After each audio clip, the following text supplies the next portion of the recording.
திரு அமித்ஷா அவர்கள் தமிழக கட்சிகளை ஆளுமை செய்கிறார்.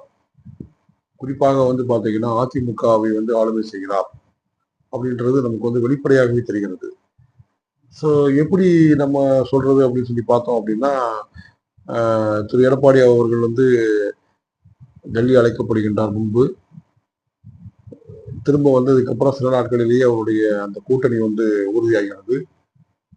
பிறகு பார்த்தீங்க அப்படின்னா, திரு செங்கோட்டையன் அவர்கள் பேட்டி கொடுக்கின்றார். 10 நாட்கள் கெடு விதிக்கின்றார் எடப்பாடி பழனிசாமி அவர்களுக்கு. கெடு விதித்து விட்டு 2-3 நாட்களிலே அவர் ஹரித்வார் செல்வதாக சொல்லிவிட்டு அமித்ஷா அவர்களை சந்தித்து விட்டு வந்ததாக அவர் கூறுகின்றார். ஸோ இப்ப திரும்ப பாத்தீங்கன்னா எடப்பாடி பழனிசாமி அவர்கள் ஒரு வலுவாக ஒரு பேட்டி கொடுத்தார். அதாவது தன்மானம் உள்ளவர்கள் நாங்கள், இந்த மாதிரி எந்த ஒரு விஷயத்துக்கும் நாங்கள் அடிபணிய மாட்டோம் அப்படின்லாம் சொன்னாரு. பட் என்ன அப்படின்னு கேட்டீங்கன்னா, அடுத்த நாளே அவர் டெல்லி சென்று அமித்ஷா அவர்களை சந்தித்து விட்டு வந்திருக்கின்றார்.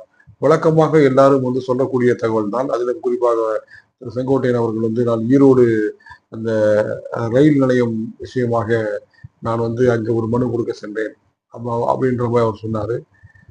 அதே மாதிரி எடப்பாடி பழனிசாமி அவர்கள் மதுரையினுடைய அந்த விமான நிலையத்திற்கு திரு தேவர் முத்துராமலிங்க தேவர் அவர்களுடைய பெயரை வைக்க வேண்டும் என்று கேட்டுக்கொண்டதாகவும், திரு முத்துராமலிங்க தேவர் அவர்களுக்கு பாரத ரத்னா விருது வழங்க வேண்டும் என்றும் அவர் கேட்டுக்கொண்டதாகவும் அவர் திரு எடப்பாடி பழனிசாமி அவர்கள் கூறினார் அப்படின்றது பார்க்கிறோம்.